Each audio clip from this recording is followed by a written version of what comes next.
Thanks for continuing on with us. This is, of course, Niaga AWANI. My name is Ibrahim Sani, taking over from my colleague Fahmi Izzuddin. There's plenty that needs to be unpacked this morning when it comes to the fiscal policies as well as the budget. But for now, the Institute for Democracy and Economic Affairs, or IDEAS, welcomes indications by the government that the incoming budget will focus on fiscal consolidation and debt management. Proposed measures should be part of a midterm fiscal framework for stability. Fiscal consolidation needs to be carefully balanced against the pressures for more support for those most impacted by the cost of living. So to comment further on this, joining us right now live is Dr. Shankaran Nambia, the Senior Research Fellow at MIER, or the Malaysian Institute of Economic Research. Dr. Nambia, thanks for joining us this morning. Other than to rely solely on spending cuts, how can the government explore new sources of revenue, considering that the new taxes might not be introduced, like GST? I think that's going to be a huge challenge. It's good to reduce your spending, but I think once you do that, then you'll have low revenue, low expenditure kind of fiscal policy, which I don't think is terribly impactful under the current circumstances.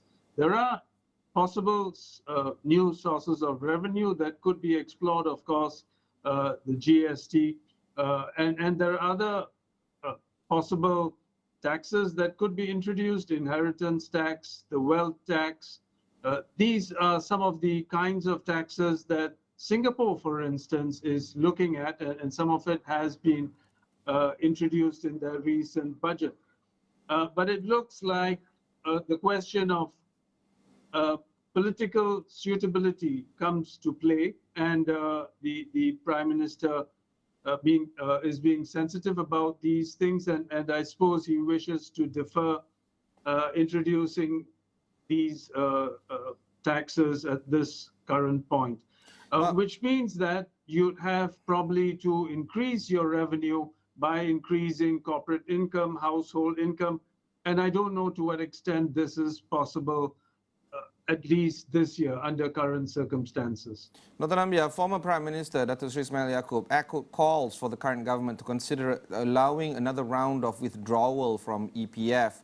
He says that the pressing needs of today is important, not until retirement. Do you agree with these kind of arguments where EPF withdrawal is needed? I think it's getting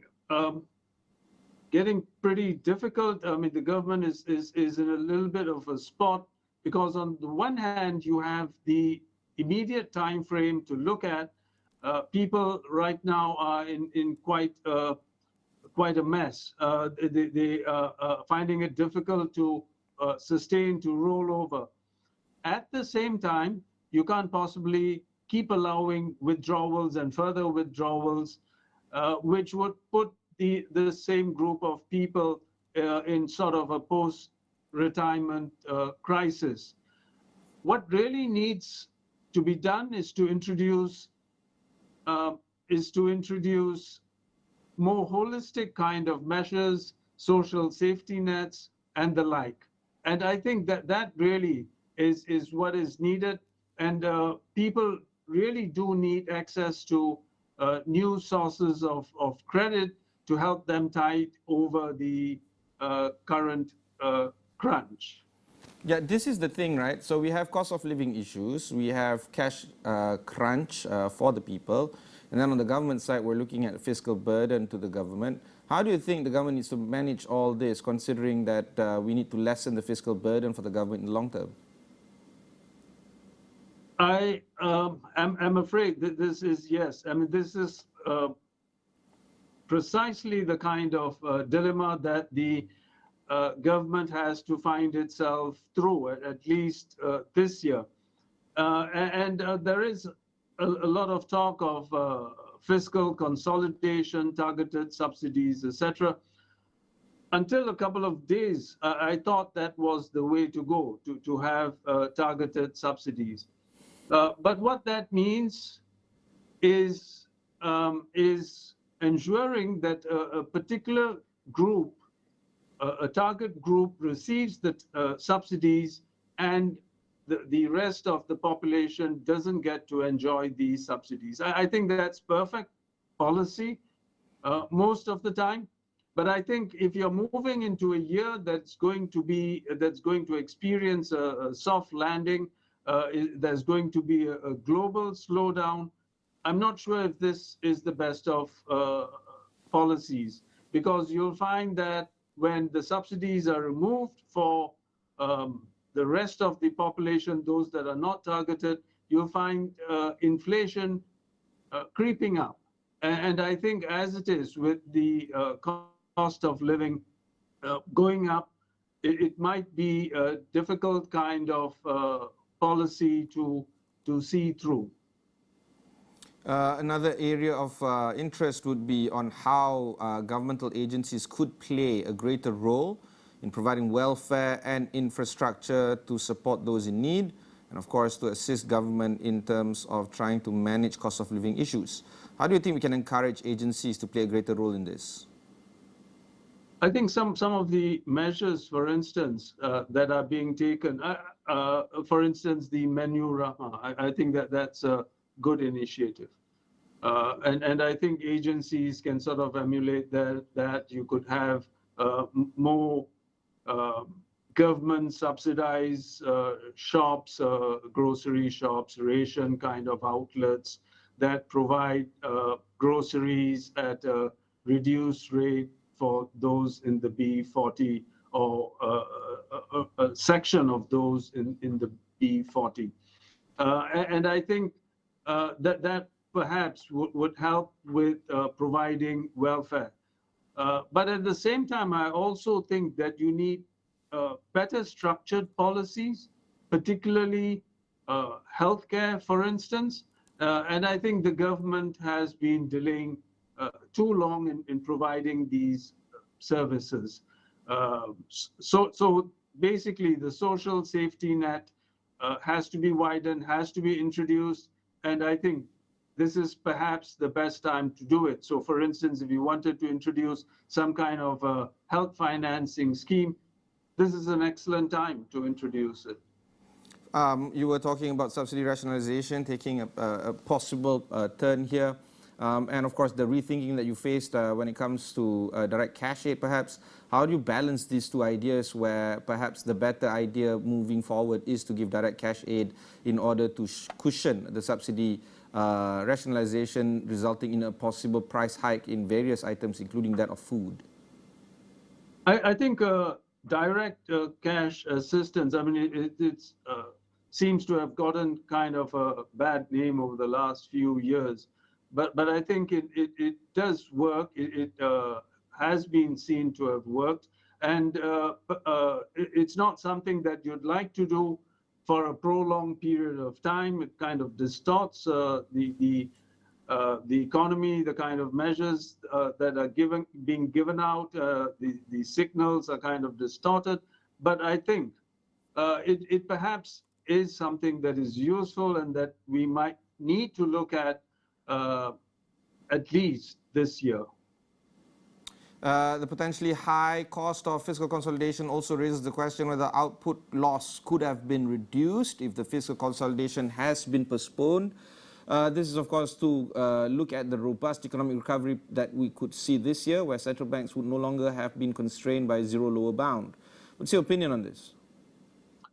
I don't think we need to worry too much about the zero lower bound. I don't think our interest rates are going to go terribly low as it has been the case, for instance, in Japan. Nevertheless, I think we do need to go through a round of fiscal consolidation. The current environment puts pressure on us to pursue such policies. And I think one of the things that we need to look at in this respect, one is what can we do reasonably to reduce subsidies? In which areas could we reduce them? For instance, we have about, I think about 20 items or definitely more than 10, 15, which offers subsidies for food items. I don't think at this particular point you want to remove these subsidies. But there are perhaps some kinds of subsidies which I think could be withdrawn at this point. So this has got to be looked at carefully.